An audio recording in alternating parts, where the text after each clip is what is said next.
What setting were you in? I was at Acute setting at Sharp Memorial here in San Diego. What did you find helpful during your preparation for your first clinical experience? I reviewed yellow and red flags, precautions for post-op patients. You have your hip precautions,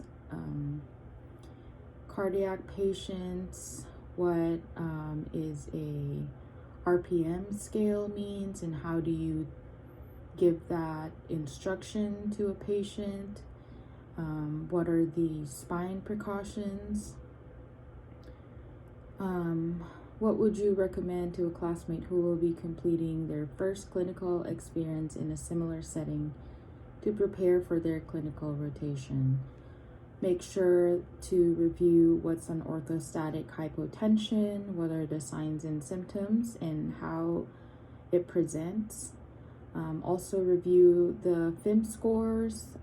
This is how you will communicate with another discipline. Sizing assisted devices, proper sequence with gait training and stair training, what degree of the bed should be when they are on a feeding tube. Also, how to gait train with multiple lines. Discuss a specific challenges you experienced and what strategies you implemented, and did it help with those challenges? So patients who are refusing to participate with physical therapy, there's a lot of that in the acute setting. So one key is to give them the option to choose. For example, I came in and told the patient that, hey, my name's Pat. I'm a student of physical therapy assistant, and I'm here to do some physical therapy with you. And they did participate, but they were rude and inappropriate. So the next day, I still have them in my schedule.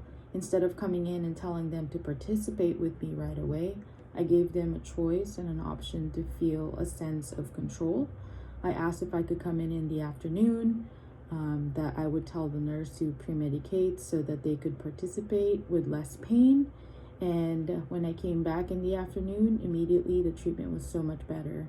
He participated, had a longer treatment time, was able to meet the goals. So that's very important with patients that are refusing,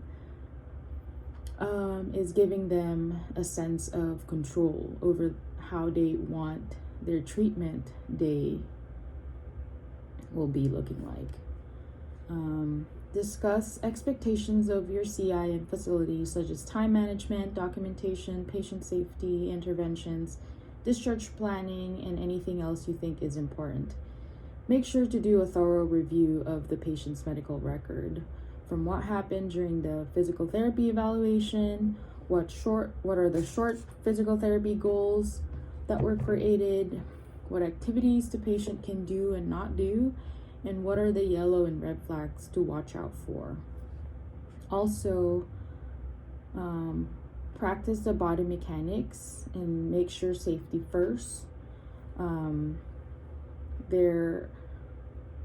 My CA told me that I have to watch out for my body mechanics because I wouldn't last long in this type of field if I'm not watching my body mechanics. So that's really, really important.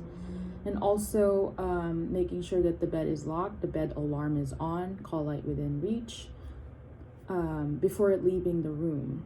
And also not forgetting to communicate with the RN pre and post visit, making sure you can see all the patient's lines before moving them in the bed or out of bed. What did you like about your setting, and could you see yourself working with this population? I really like working at an acute setting because there's always a continuing education. There's always something to know. So I see myself working with this patient population. Please share your thoughts of being in the healthcare during the era of COVID-19. So while I was in this rotation, I wasn't able to see a COVID patient because I was required to do a mask fitting, and it was a scheduled base, and so it was a short rotation, so my CI didn't have me see a patient with COVID, but I was still wearing a regular mask while I was in the hospital. It was just like one of the standard precautions. Good luck!